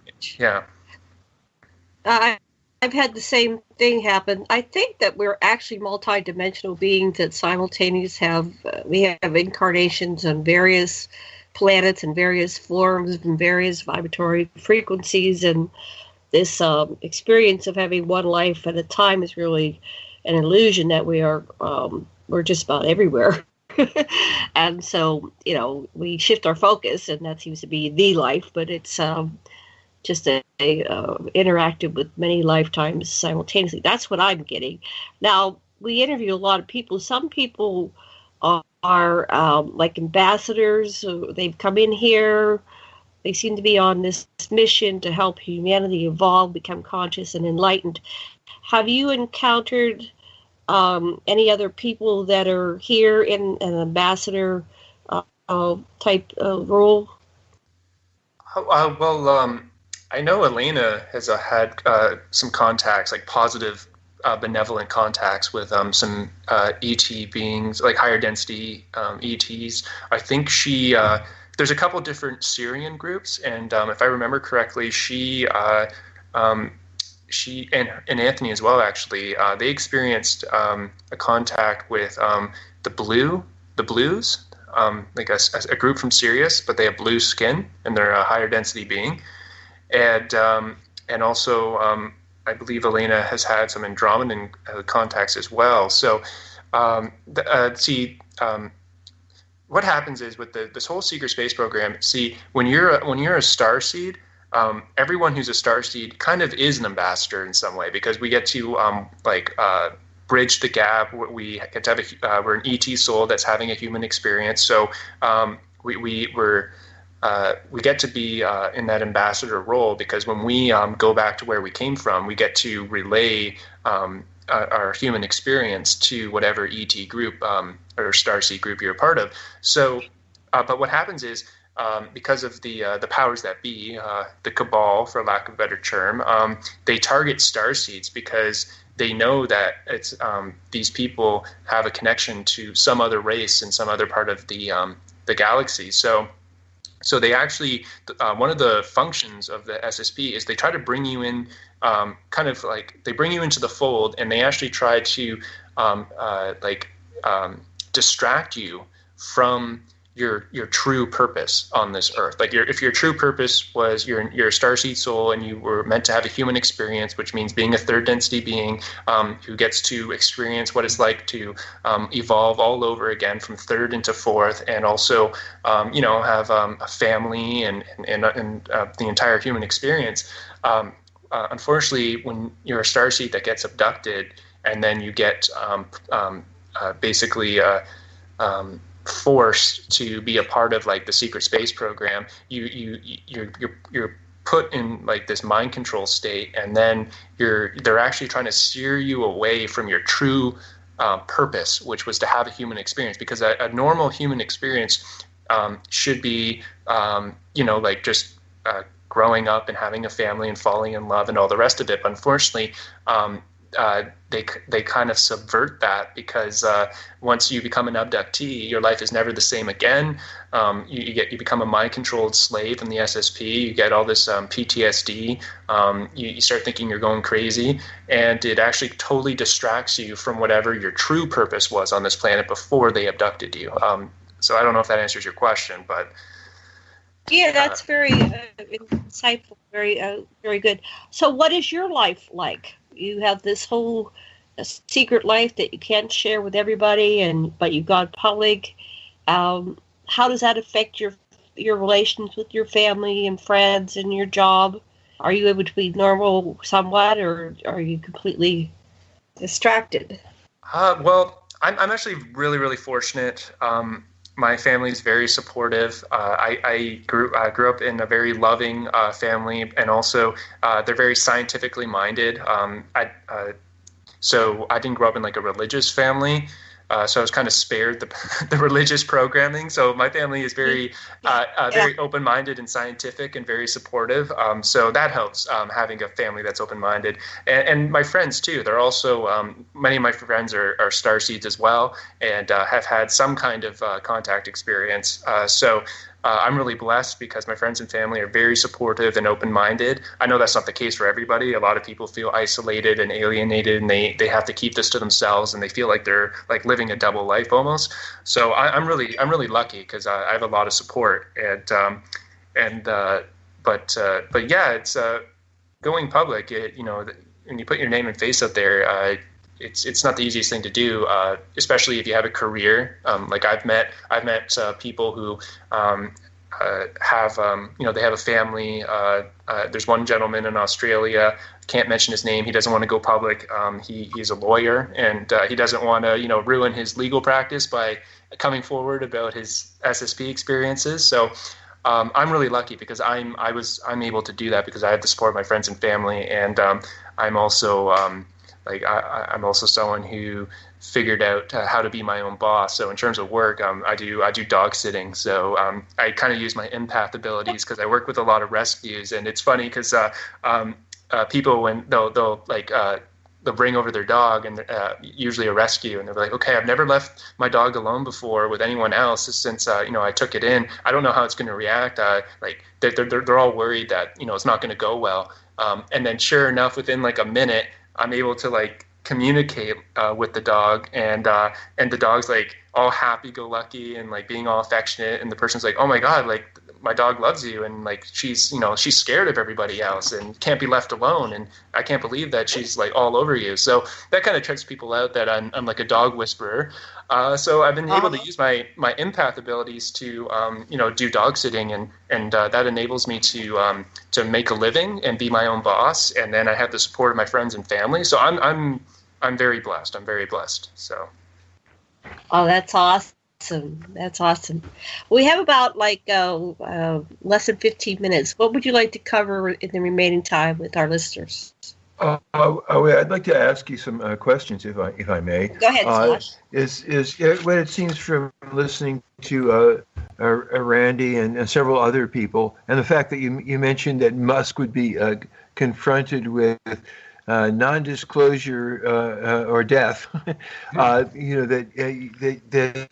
people like you and Randy and others who are speaking out. What Randy said is that he was part of a Marine Corps group of white hats that was commissioned originally by Ike Eisenhower to try to restore some semblance of constitutional democracy in the United States, at least, and that there are white hats, and the fact that you're alive and allowed to talk means that there's some.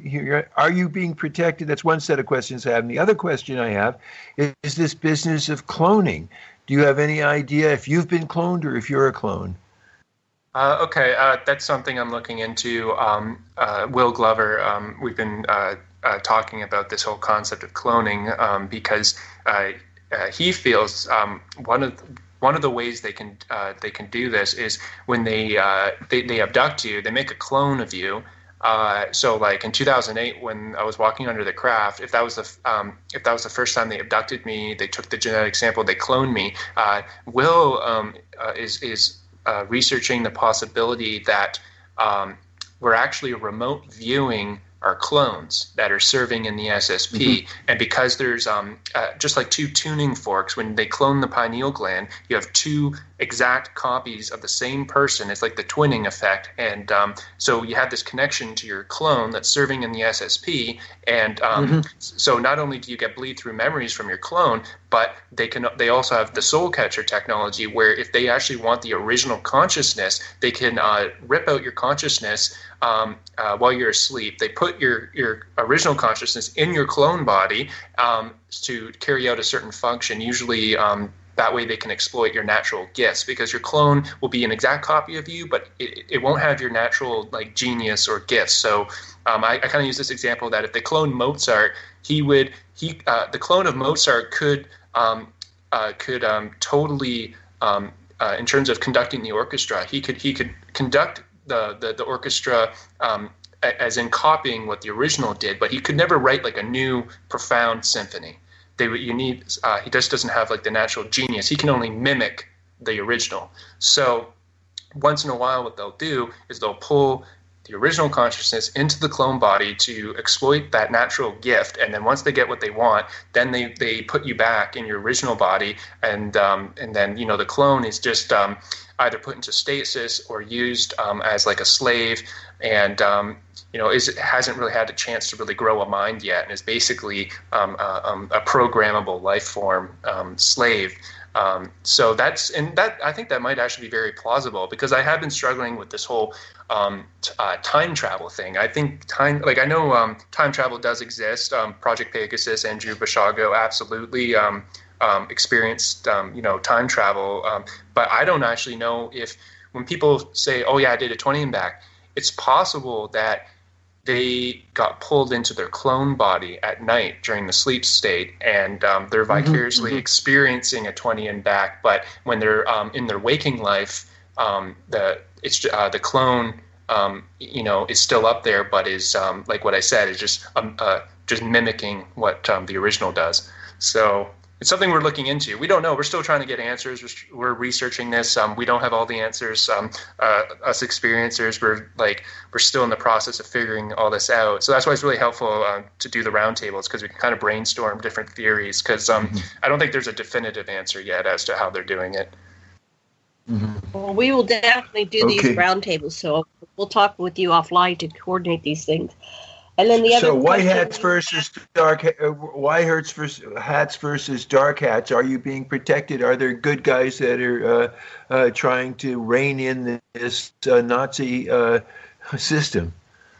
I guess I'm being protected to some extent, although after I did the roundtable with Anthony and KJ, I had that abduction experience where they injected me with the venom, and then now I can't seem to remember any more recalls. So it's like when I showed up on their radar and I was talking about my original timeline, I think they kind of they put a stop to that, because it's, we're into March and I haven't had any more new recalls. I've only had the old ones as recurring dreams, which I already talked about in my first interview. So I think they actually prevented me. They kind of redid the blank slating, and they actually prevented me from remembering any more than I already stated in the first interview. So they kind of put a stop to it. So, have you tried any hypnosis regressions? Somebody really skilled? Not yet. I probably should. I probably should try to. Yeah.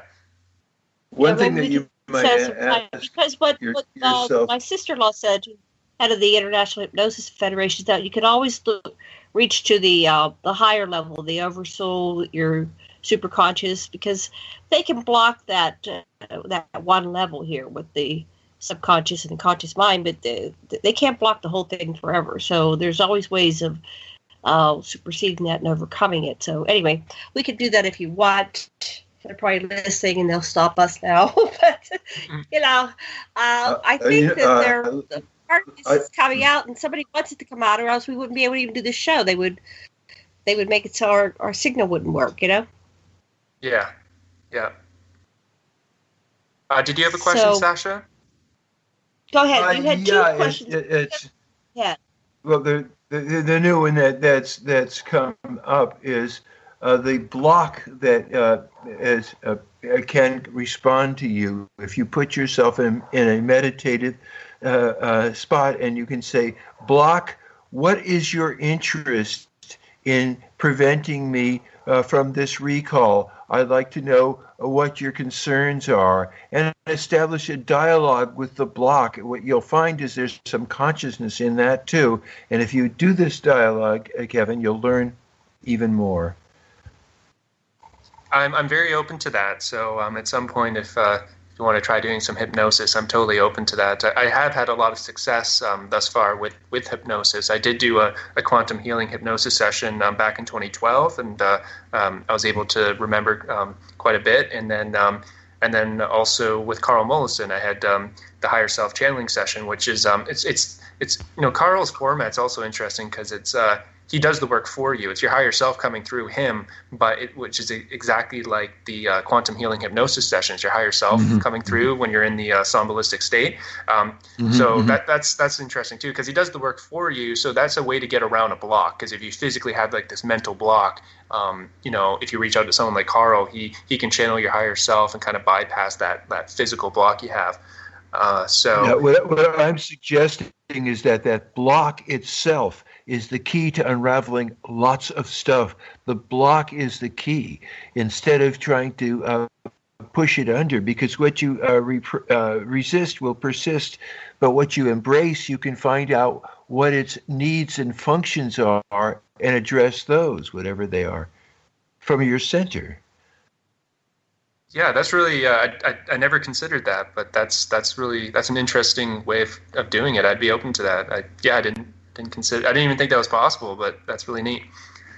I imagine that when you're by yourself and have plenty of time, you're going to do that, because your mind has taken this in as a post-hypnotic suggestion.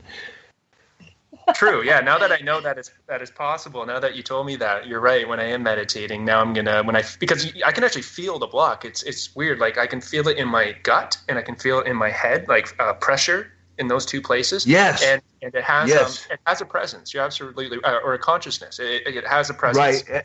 Yeah. Absolutely. Gut and head each have something to communicate with you. And if you let yourself identify with gut will say something, and so will head. You can keep delving, and because you've now got the pattern of how to delve, everything is open to you to the degree that it's in your interest and the interest of humanity to pursue it. Yeah, absolutely. Well, we only have a couple more minutes. The other question is about whether there's good hats versus bad hats, and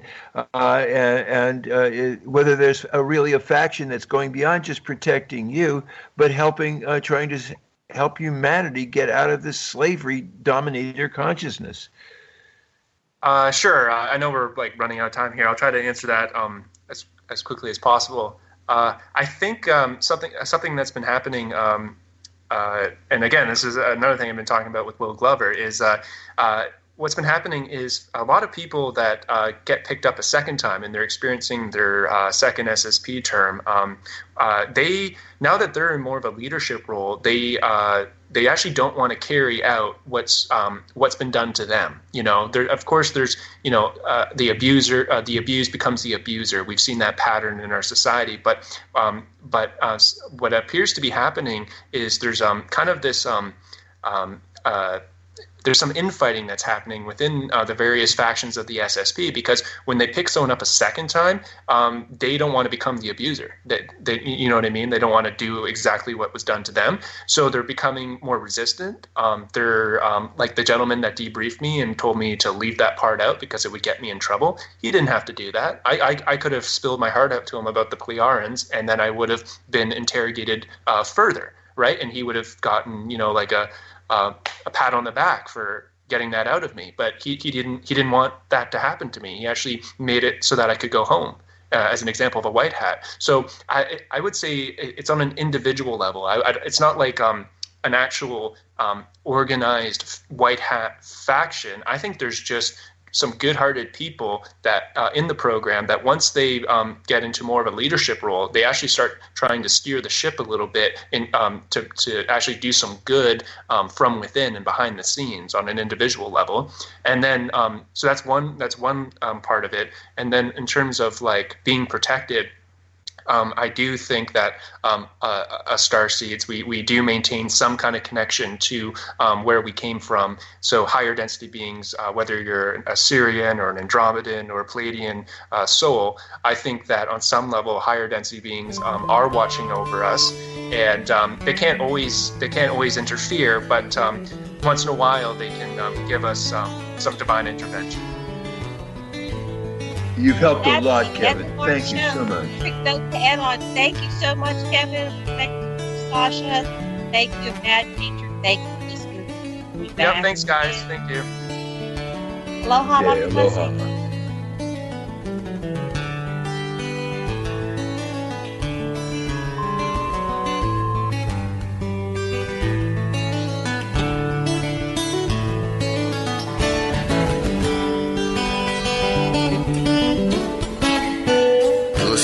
Revolution Radio at freedomslips.com. And we'll be right back after this message.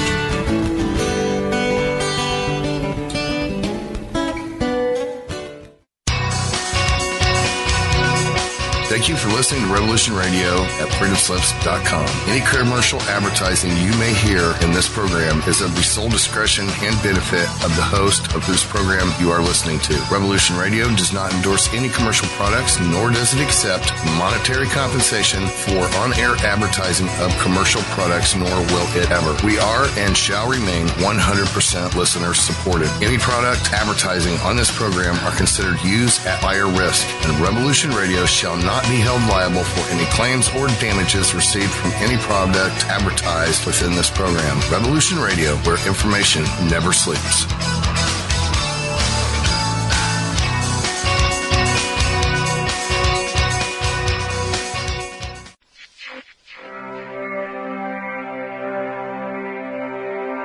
Most guys freeze. That's your cerebral cortex looking for an answer it doesn't have. See? Even your brain knows you're screwed. The body's filling with adrenaline right now, whether you know it or not. Your heart's beating fast. It's getting a little harder to breathe. The neurobiological system is telling it to run, but your knees are too weak to move. Fear is not real. The only place that fear can exist is in our thoughts of the future. It is a product of our imagination, causing us to fear things that do not at present and may not ever exist. That is near insanity. But do not misunderstand me. Danger is very real, but fear is a choice. We are all telling ourselves a story. You're listening to Revolution Radio at freedomslips.com. 100% listener-supported radio. Reporting